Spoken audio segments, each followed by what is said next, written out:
Hey everyone, Reaper here again with another video. This time I wanted to talk a little bit about some comics that were really hyped up for whatever reason, mainly movies and specs, that have since either tanked or just softened. Now, I'm probably going to make another one of these videos. Just the book, some of the books I showed, they still hold value and they still hold interest, and they're still pretty good books to have. I'm not saying anything negative about them, in that sense. That now's the time to get them. As of first quarter 2020, go into the second quarter 2020. But at one time, they were fetching a lot more than what they are currently fetching right now. That's the only purpose of this video. It's not to bash these books. It's not to bash anybody that bought the books. It's just to really highlight how some things have changed. So I got a stack right here. Start off with this one. Batman 386, the first appearance of Black Mask. Well, it's no surprise that when Black Mask was introduced as the villain in that Birds of Prey movie, there was more of an interest in this book. This book usually fetched, in high grade. When I say high grade, maybe in the 9.0 range. I'm not talking 9.8s because that's an entirely 9.6, 9.8s are entirely a different beast altogether.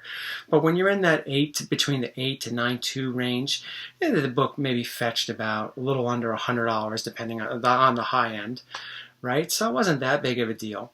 But then when the movie came out, there was more of when the announcement of the character was going to be in the movie, there was more interest. So it might have gone up a little bit more.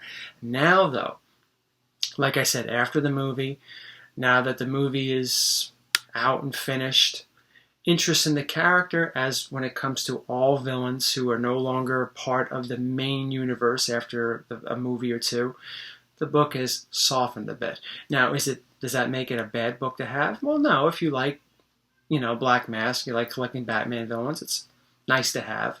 But it has since softened. Here's another one.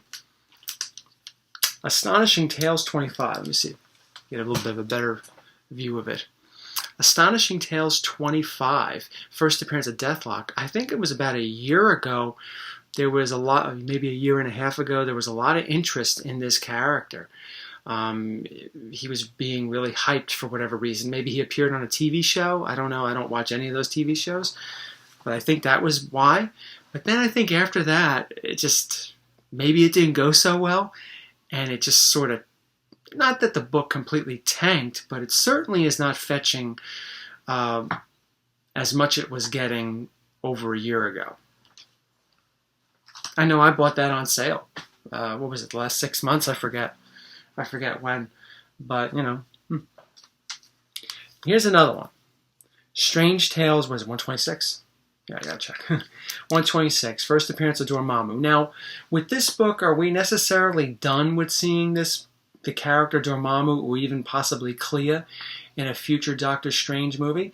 Maybe not. So this book might still have some spark in it, but aside from that, when Dormammu was mentioned to be in the movie, there was a heightened interest in this. And since that time, this book has really gone down. You could get a decent mid-grade copy, 5.0, 6.0, for not that much, or at least not as much as a 5.0, 6.0 copy was going for while this book was in spec mode.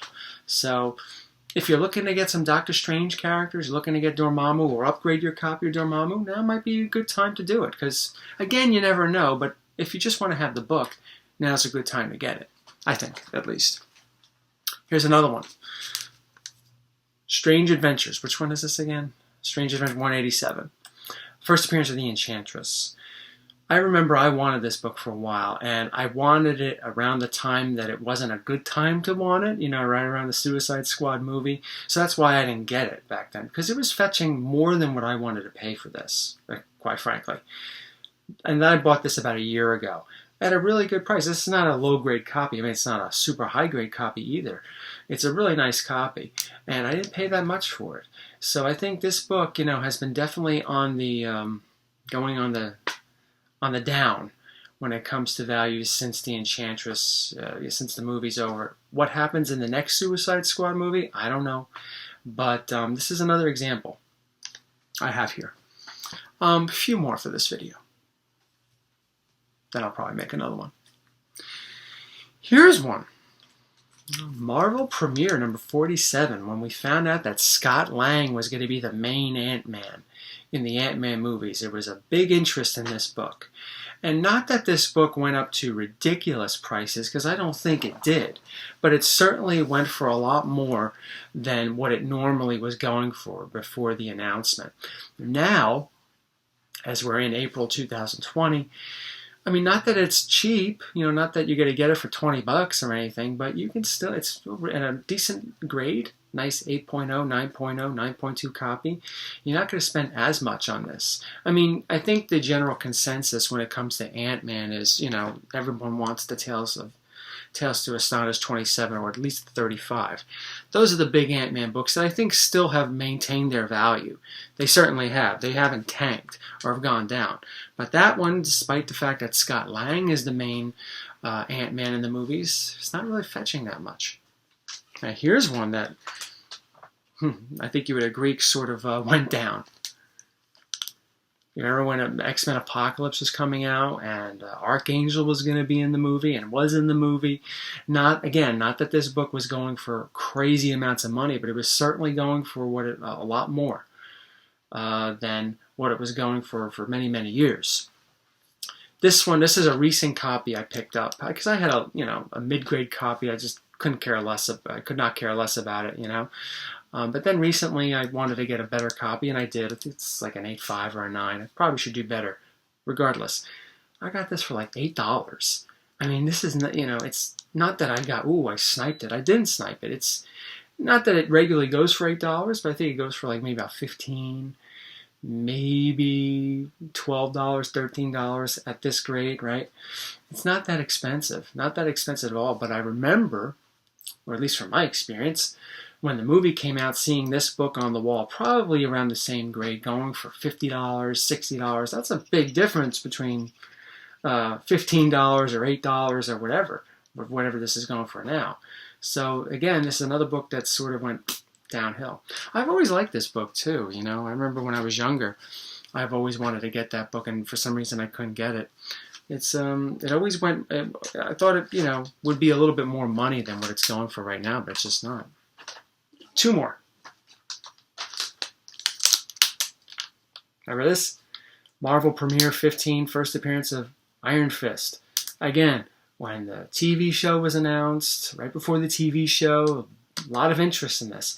And Iron Fist, not that it was a cheap book to buy, but it certainly wasn't expensive for many, many years. Same thing with Luke Cage. Daredevil, you could argue that Daredevil is one of the cheaper Marvel Silver Age firsts to get, but he still went for, a chunk of money.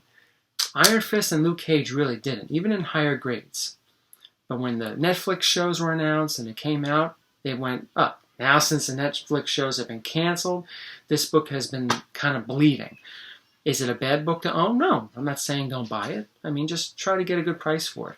I think it's a pretty cool book. I like Iron Fist. I mean, I don't really love Iron Fist, but I don't mind him, or Luke Cage. But I remember those books were fetching a lot more than what they're getting now.